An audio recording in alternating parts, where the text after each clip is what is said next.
It does not matter where anyone is relative to anything that they want, because these things are always true. Everything that you are living has caused you to ask for more, and that more is already accomplished vibrationally. You just got to chill out. You just got to relax. You just got to let go. You've just got to stop trying so hard. You've just got to stop defending why you want it by explaining how bad it is without it. Every time you're justifying or defending or rationalizing, you're pointing upstream. Even Esther, with all that she hears from us, sometimes will get stuck on the rightness of an issue rather than how the thought she's thinking feels. She'll say, oh, come on, Abraham, you got to give me this one. You know I'm right. You know that what happened here was wrong. You know that that should not have been that way. And we say, we're sure you could poll most of the world, and much of the world would agree with you. Maybe even more would agree with you than would disagree with you. Maybe almost all would agree with you, but it doesn't make any difference. Rightness is not the issue. Alignment is the issue. And every time you push against anything, you are depriving yourself of what you want. There is a war against cancer, a war against drugs, a war against terrorism, a war against poverty, a war against, and every one of them getting bigger. Because you cannot push against what you do not want and be a vibrational match to what you do want. They are two opposite ends of the stick.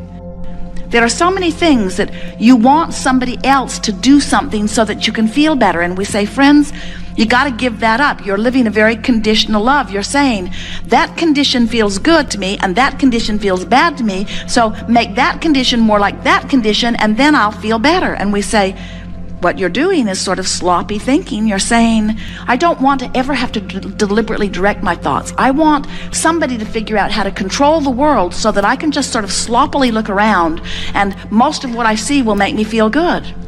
And we say, that isn't what you want at all. You want the variety and you want the discipline to turn your thoughts toward those things that are a vibrational match to who you really are. You want to use your willpower. You want to use your determination. You want to use your resources, your faculties. You want to use your valor. You want to use everything that you've got girded up. You want to use that toward directing thought. If you will direct your thought toward the things that feel good, you will have not a problem in the world. You cannot have a problem and a solution at the same time. You got one or the other. Which are you beating the drum of? Problem on one of the sticks, solution on the other. Which way are you pointed? Which way are you feeling for? And so many of you, for some reason or another, have become so defensive in your competitive feeling of those who surround you that it seems as if you need to defend why you want something by pointing out the perils of not having it. And that is the biggest trap that we see happening, especially in your culture today. In your culture today, you have no legitimate excuse for negative emotion. Well-being is abounding in such significant proportion to not well-being that you really have to reach hard to find things to focus negatively upon in terms of the scope of the world. And yet it seems to be the orientation, because you've sort of been trained by your mother or father, who you thought was the resource through which all of your good flowed, that unless you plead a needy case, they won't give up the goods. You're not pleading your needy case to the universe. You're simply extracting from the variety your choice of what you prefer, and the source energy immediately becomes the vibrational equivalent of your preference. And if you're not living it in full-blown manifestation, it's only because what's active within you is something other than your preference. You must be talking about something other than what you want, or you would be living everything that you want. You have to start telling a different story. You have to tell the story the way you want it to be, not the way it is. You have to tell the story with the solution emphasized, not the problem. You have to stop complaining and start appreciating. You have to explain it the way you want it to be, not the way it has been. You have to speak of things as you would like them to be.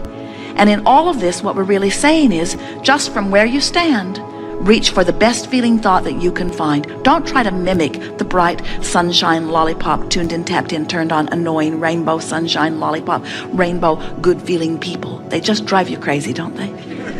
Don't try to mimic them. Just try to feel as good as you can feel from where you are. Because where you are is valid. Where you are is the stream. Jerry and Esther went whitewater rafting last summer, and it was such a glorious day. And the first thing they noticed as they put their raft in the water, there were 6 of them that came together to play, and then dozens of other high school wrestlers that were in the other boats. But as they put their boats in the water, it did not occur to any of them to turn and paddle against the current. It was so obvious to them that this river was going to have its way with them. And the first thing their river guide said to them is, folks, this is not Disneyland and we cannot turn this river off. And he made a very good point. This is the same point we want to make to you. You can't turn that river off. You cannot hold yourself against the current of what life has caused you to become. And when you try, you don't feel good. And when you let go, you feel ever so much better. The more you accept the truth, the more empowered you will feel.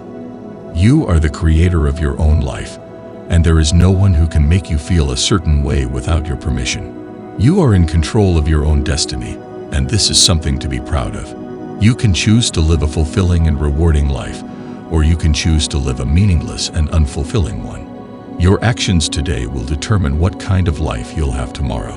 There are many studies that have shown that people who were optimistic and hopeful had better health outcomes with less risk of mortality. These same studies have shown a clear correlation between those who are optimistic and the fact that they are living healthier lifestyles. It's hard to control what the future will bring, but it's good to stay positive and know that good things will happen. The law of attraction is a phenomenon where your thoughts and feelings can attract events and circumstances that you want into your life. Sometimes it feels like nothing good is ever going to happen. That's when we need to remind ourselves that there are always great things waiting for us in the future. The key is to try and find some way to keep your head up. That way, when the good things start happening, you'll be ready for them. There are no guarantees in life. But good things often happen to people who believe they will and take personal responsibility for making things happen. We have all been there. It can be difficult to keep up with the mounting responsibilities and tasks, so you find yourself anxiously checking your email or phone for a new message every few minutes. It's easy to get sucked in and waste hours waiting for something exciting to happen when it never does. Never forget that, like attracts like, what you put out, you bring in. It is law. Focus your attention on good feeling things, and the law of attraction will support you.